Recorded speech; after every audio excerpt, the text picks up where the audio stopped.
Hello, online sellers. Jordan Malik, founder of JordanMalik.com.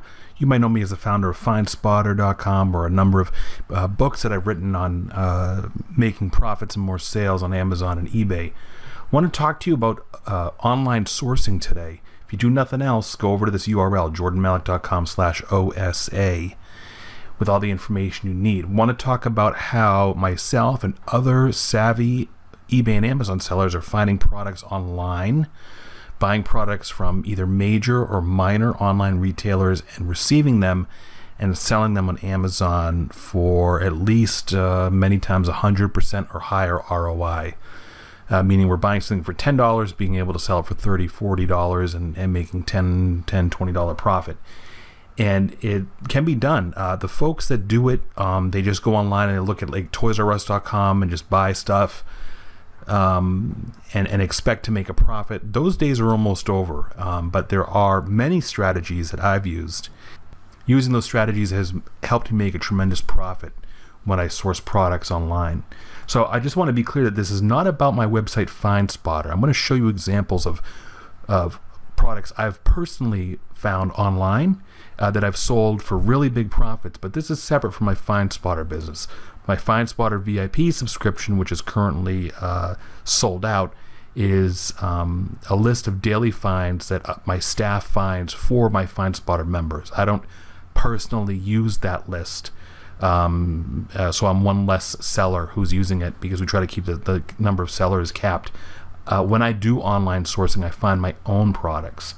So if you go to JordanMalik.com/OSA, you'll see this infographic I made for you, and it's got 10 reasons why online sourcing, right? Because everybody's asking me, Jordan, where do I get products to sell on Amazon? And I always encourage them, whether they're starting out, especially if they're starting out, or if they're intermediate, to always consider sourcing products online as one of your major channels for getting products.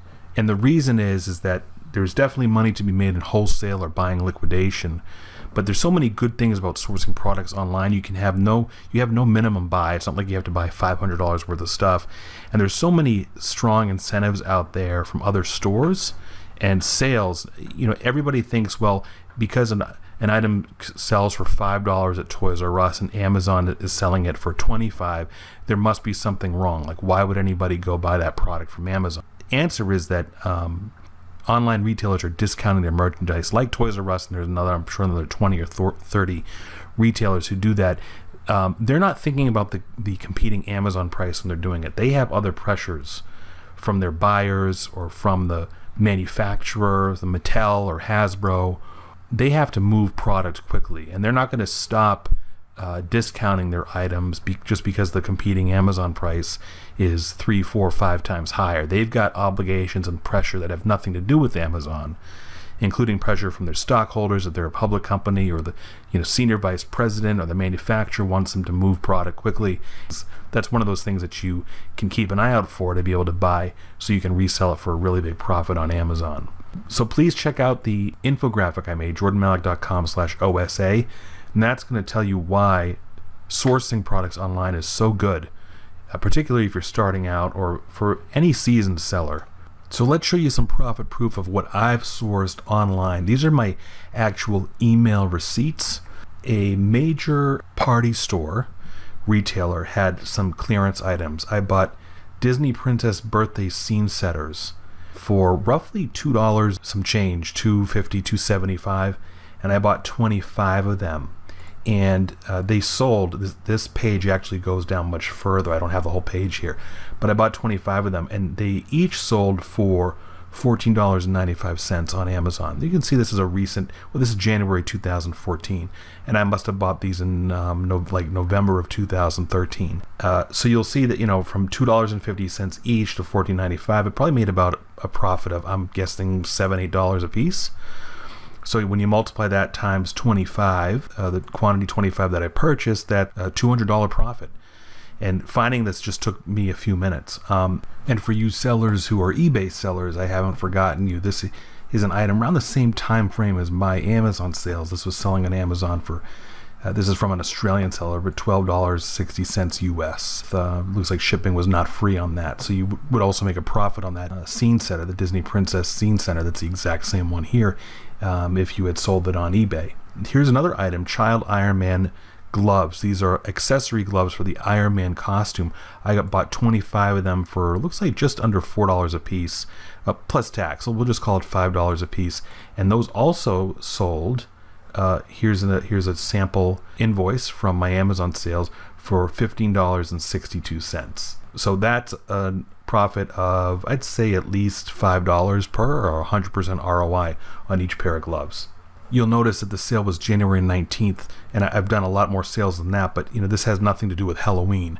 This is a product that sells pretty good year-round. It's a niche product. Now here's another online receipt of mine, an email receipt I had purchased a few months ago from a major online retailer, some Lone Ranger hats, costume hats, and Tonto. Remember from the latest movie. The movie actually was a bust, but these are about 25 hats and 25 Tonto wigs, and looks like I paid between $4 and $5 each after tax. And you can see the Tonto headdresses are selling for $14.95. So my ROI is probably 80%. Between like 70 and 90% ROI. I'm probably making like a $4 to $5 profit a piece. And you'll see on eBay, just 2 or 3 months after I purchased them, you get even more money on eBay, $19.95, of course, plus free shipping with that. And it looks like the Lone Ranger hats were selling for $16 on eBay. I think I sold a mine on Amazon for also $15. And that leaves an ROI. Here it is again. Here's the hat. See, $22. This is actually sold for as high as $25 for the hat on eBay. So the ROI that I made on my prices there, I paid about $5, under $5 a piece, and I sold them for $15. So I was making $4 or $5 a piece. So that's another profit of roughly $200. So I had 50 total items. I made about a $4 to $5 profit a piece. So that's around $200 profit as well, just for that one purchase. Now you'll also see I'm referring to this flatware set. Here's something I bought from a major online store. This is the email receipt again. Remember, I did this all from my home, and I got a quantity 25 of this flatware set, and I paid about $1. Looks like I paid about $1.50 a set, and these are currently selling for $10 a piece. So probably a net profit of, I guess, maybe $3 a set. I bought 25 of them, so I'll make a $75 profit on all of them. Not a huge dollar amount, and I'm probably lowballing my profit. It's probably a little bit more, but because of the $10 item and there's some FBA fees that go into that, minus the cost of the item, I probably made about $3 profit on each set. So again, $75 total just for that one purchase. Another major store, I bought caped bibs. These are the Batman bibs for toddlers or infants, and I paid $2.50 a piece. Well, these sold for $13.95 a piece.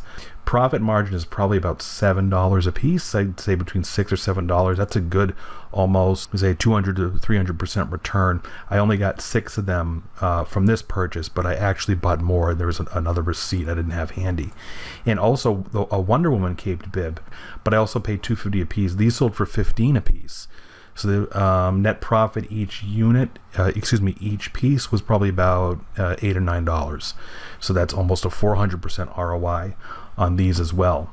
Okay, here's another one around Nerf guns. When they do go on sale, I try to snap some up because they sell really good around Christmas time, and they also sell well during the spring when kids are getting out and playing outside. They want their Nerf guns. So I bought these. This is the same series, and the pricing is a little funny, but they basically came to about $17 a piece. It's after tax. $17 a piece after tax. Buy one and get one for 50% off, or I forget how they did the math here, but this was another major online retail store, and these I sold for $40 a piece. Now, how did I do all that successfully? Well, if you go to jordanmalik.com/OSA and click on this link here for the guide, this online sourcing video course. I'm going to be talking about this more in depth in the next video. I'm going to show you what it looks like on the inside, but this will teach you everything you need to know and more about to do exactly what I do when I source products online to resell for a profit on Amazon or eBay. So we'll see you in the next video.